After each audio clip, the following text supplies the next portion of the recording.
राजस्थान की पहली passport holder trans women रोजी, जिनसे हम बात करेंगे, जो कि अपनी खूबसूरत अदाओं को बिखेरती हुई और खूबसूरती को निखारते हुए, उनकी अगर बात करें तो उनका अलग अंदाज है। और ये आप देख रहे हैं लगातार मेरे साथ। आज द पिंक सिटी न्यूज़ के साथ हम बात करेंगे एक ट्रांस वुमेन, ऐसी पहली राजस्थान की पासपोर्ट होल्डर महिला जो कि पहले पुरुष के शरीर में थी और आज उन्होंने ऑपरेशन करवाकर पूर्ण रूप से महिला का रूप ले लिया है। ये खास बात रोजी के साथ द पिंक सिटी न्यूज़ में आपका नमस्कार, मैं रोज़ी बरोलिया। मैं प्रदेश की पहली ट्रांस गर्ल जिसका पासपोर्ट बना था। और अभी फ़िलहाल में मैंने भारतीय जनता पार्टी ज्वाइन किया। डिप्टी मिनिस्टर दिया कुमारी जी, जो जयपुर की प्रिंसेस भी है, उनके सानिध्य में मैंने बीजेपी ज्वाइन किया है। और मैं बीजेपी के साथ, बीजेपी के नेतृत्व में मैं बीजेपी के आदेशों की बड़े ईमानदारी से पालना करूँगी। आपने अभी हाल ही में ऑपरेशन करवा के महिला का रूप लिया है। और इस खूबसूरती की अगर मैं बात करूं तो आइडल किसको मानते हैं आप? अगर मैं खूबसूरती में मानता हूं तो यहाँ पर जैसे जयपुर की प्रिंसेस है दिया कुमारी जी, हाँ जी। तो किसको आइडल मानते हैं? पॉलिटिक्स में तो दिया कुमारी जी को मैं आइडियल मानती हूँ अपना।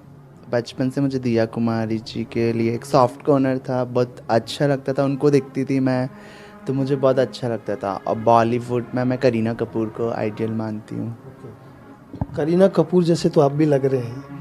आगे बॉलीवुड में क्यों नहीं आपने वो किया कि बॉलीवुड में आपको करना चाहिए? हाँ, ये बात आपने बहुत सही पूछी है। बॉलीवुड में लाइक मेरा था कि मैं अभी एक एक्टर बनूं, हीरोइन बनूं। बट मैं जहाँ पे भी किसी भी डायरेक्टर प्रोड्यूसर से मिलूं तो बात वही पार्शियलिटी। बोला नहीं, हमें तो लड़की चाहिए आपके लिए, मतलब नॉर्मल लड़की आपके लिए। जब कोई काम होगा आपके लाइक जो ट्रांसजेंडर्स वाला रोल होगा वो हम आपसे कांटेक्ट करेंगे। तो इसीलिए शायद फिर मैं बॉलीवुड से दूर हो गई। अभी आगे के लिए क्या रहेगा आपका? किस तरीके से आप आगे काम करना चाहेंगी? क्या मकसद है आपका जीवन में? क्योंकि ट्रांस वुमेन जो आपने आज हाल ही में ऑपरेशन करवा कर एक महिला का ले लिया रूप, कितनी मेहनत की, कितना पैसा खर्च हुआ होगा, पर अब कुछ मकसद तो होंगे आपके जब इतनी चीज़ें आपने की है जीवन में। मकसद है पैसा।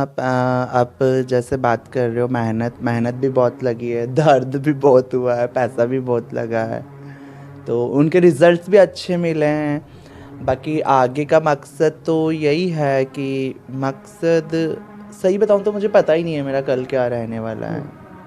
तो ऐसा कुछ तो सोचा होगा जीवन में कि मुझे ये करना है। मुझे बस इज्जत से ज़िंदगी जीना है मेरे को, और खुश रहना है। मेरे को खुशियाँ चाहिए और इज्जत चाहिए। और मैं भगवान से यही प्रे करती हूँ मेरे से कभी कोई गलत काम ना हो। और मैं बस समाज की अगर मैं बात करूं तो ट्रांसजेंडर जो होते हैं उनको समाज बड़े अलग नज़रिए से कहीं न कहीं देखता है।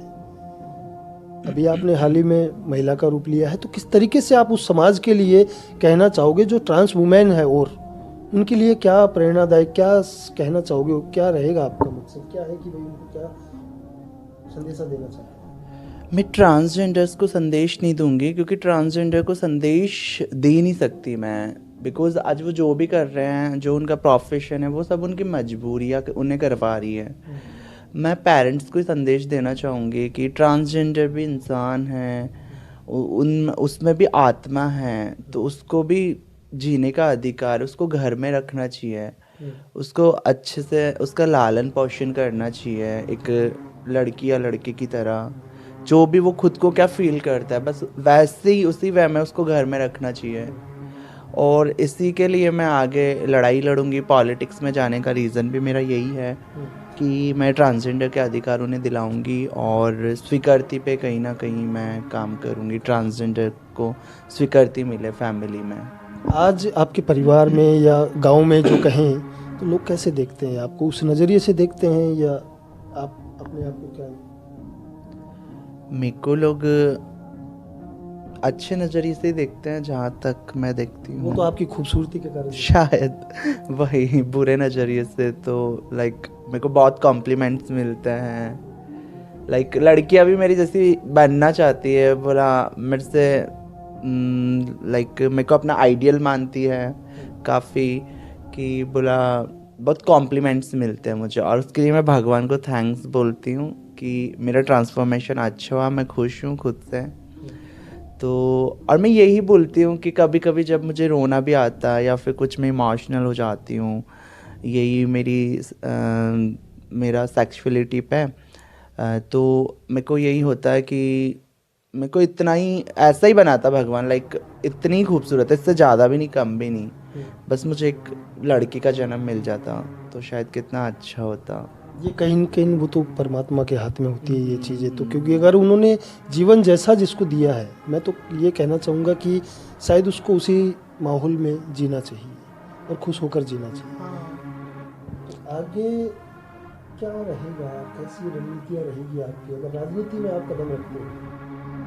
क्या करना चाहिए? राजनीति में मैं कदम रखती हूँ तो वैसे तो मैंने सोचा नहीं कि मुझे राजनीति करना है, बस लोगों के हित के लिए अगर मैं राजनीति करके लोगों के हित के लिए कुछ कर पाऊँगी, कर सकूँगी, तो बिल्कुल मेरे को फिर कोई प्रॉब्लम नहीं है। मैं करना चाहूँगी राजनीति अगर लोगों के भले के लिए ही करना है तो।